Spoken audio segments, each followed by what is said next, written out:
Está com o Renan Santos aqui, pré-candidato pelo Partido Missão, visitando a Bahia e tentando preencher uma lacuna que é o que os especialistas apontam do seu teto de votos de pesquisa, né? O teto de avaliação de pesquisa, é justamente o desconhecimento. Sim. Como é que você...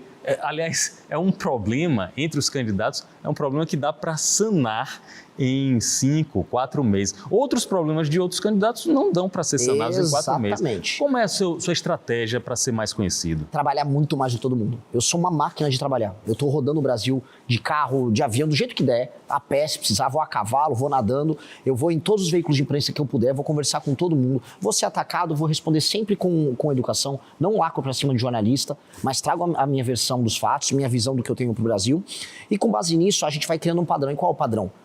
Onde eu sou conhecido, eu viro voto. Por exemplo, onde eu sou mais conhecido entre os mais jovens. Onde eu estou entre os mais jovens na pesquisa, em primeiro. Então, se eu fico conhecido, eu vou para primeiro. Então, começando a me conhecer mais no público de 25 a 35 agora. Ou seja, não tão jovem. É 18 a 24. Do 16 a 24 eu estou em primeiro.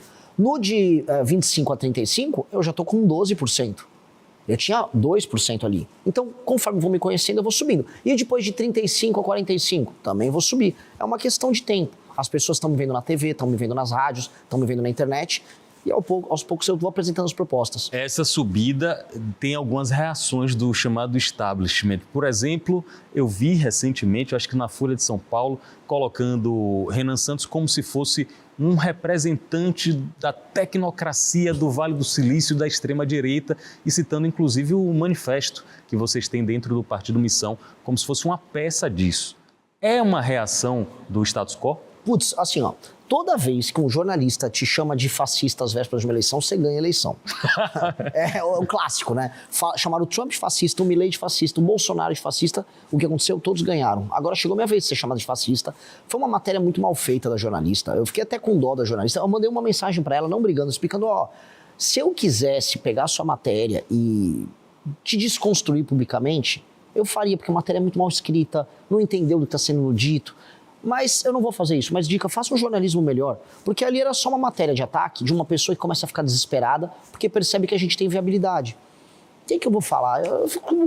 É um misto de dó, mas também de felicidade, porque aparentemente vai dar certo o nosso projeto. 42 anos de idade, pré-candidato à presidência, fundador do MBL e também do recém-criado Partido Missão. Renan Santos é nosso convidado aqui no Linha de Frente.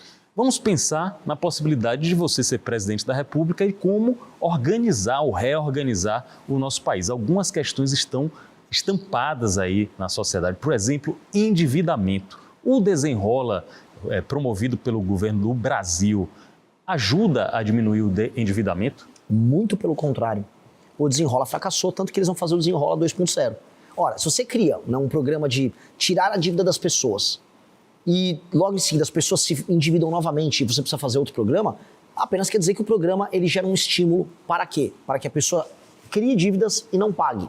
E aí a pessoa que está sendo um bom pagador, não tem nada de bom para ela, só está pagando os juros mais altos do mundo. Porque quando você mistura o spread bancário, que é o gasto que o banco tem e o que ele te cobra, com os juros, pô, aqui no Brasil é uma tortura. Você mostra para os gringos e fala, não, é impossível, vocês estão mentindo. Quando você mostra o cheque especial que existe no Brasil, gringo nenhum acredita. Eles acham que é piada, eles acham que estão de brincadeira.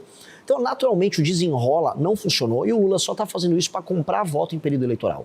Como a gente resolve esse problema de vez? Não é com o Desenrola, que é mentira, é enganação. 2, é você tendo um sistema de cobrança claro. Então, se a pessoa tem uma dívida no banco, ela tem que saber qual é a dívida dela, quanto ela vai pagar de juros. Quando ela assina aquele contrato, muitas pessoas no Brasil fazem, vamos dizer, de maneira impulsiva. Você não pode permitir que a pessoa faça essa medida de maneira impulsiva, que ela pode perder tudo.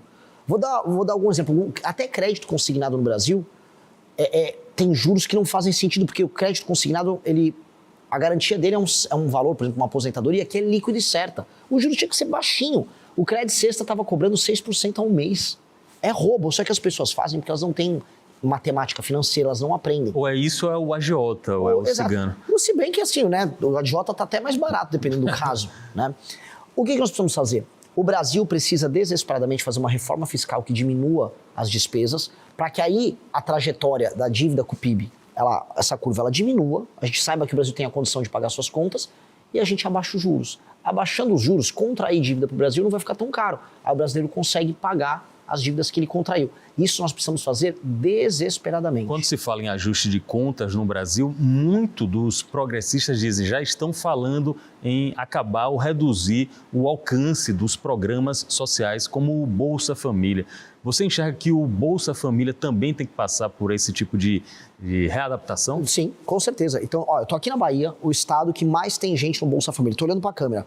Presta muita atenção. Se você tem 25, 30 anos, você é homem e você tá no Bolsa Família e eventualmente alguém pediu um emprego para você, falar, não precisa, eu vou fazer meu bico, a tua casa vai cair. Tô avisando de maneira muito clara. E eu vou deixar isso muito claro, tá? Tem gente que quer viver na boiada, assim, pega um Bolsa Família e vai levando. Isso não vai poder acontecer. Sabe por quê? Porque tem um cara que é entregador trabalhando para pagar a conta desse cara. Eu acho isso muito injusto. Tem um motorista de Uber trabalhando para pagar a conta desse cara. Eu tô do lado da pessoa que tá trabalhando. E quem tá no Bolsa Família? É muito simples. Aqui no interior da Bahia, eu vou visitar essas cidades todas. Tem um monte de município que mais de 50% das famílias estão hoje em alguma medida vivendo de Bolsa Família e emprego na prefeitura. Quando essa pessoa for no CRAS, especialmente o homem que está desocupado, esse cara vai chegar lá e não vai encontrar o cartãozinho, vai encontrar um formulário de uma frente de trabalho. Vamos recapear a estrada aqui, vamos ajudar a capinar, eu vou pagar um valor maior que o Bolsa Família, só que você vai botar um macacão e vai trabalhar com o governo federal e com o governo municipal para resolver isso. E se ele não quiser? E se ele não quiser, não tem mais Bolsa Família.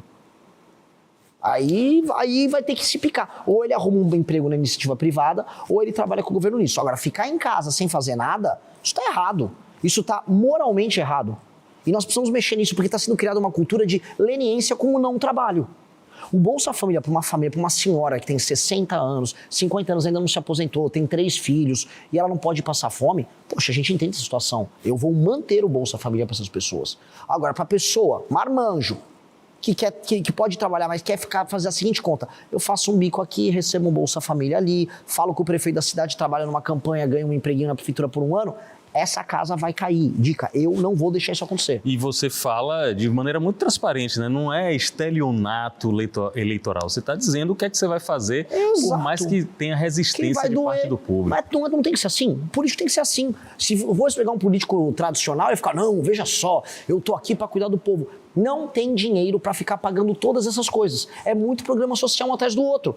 Eu tava numa favela aqui, tomada pelo tráfico. Tinha um botijão de gás gigante. O Lula mandou colocar um botijão de mentira gigante escrito, é gás do povo. Porque ele vai comprar voto dando botijão de gás para as pessoas na eleição. Aí é botijão de gás, é energia elétrica, é crime organizado rodando para lá e para cá, é Bolsa Família, toda hora um programa novo, aí tem agora o BPC. Pô, quem tá pagando essa conta? Você sabe quem tá pagando? É o trabalhador. É o cameraman que tá ali atrás, que tá ralando. Quando ele paga o imposto dele, ele tá sustentando isso. Tá vendo aí, Wagner? É todo mundo. É a mulher que tá vendendo acarajé aqui em Salvador. Todo mundo tá pagando essa conta. E aí essa conta tem que sustentar todo o resto da população e o político ainda quer ter voto com isso. Eu tô avisando, não dá.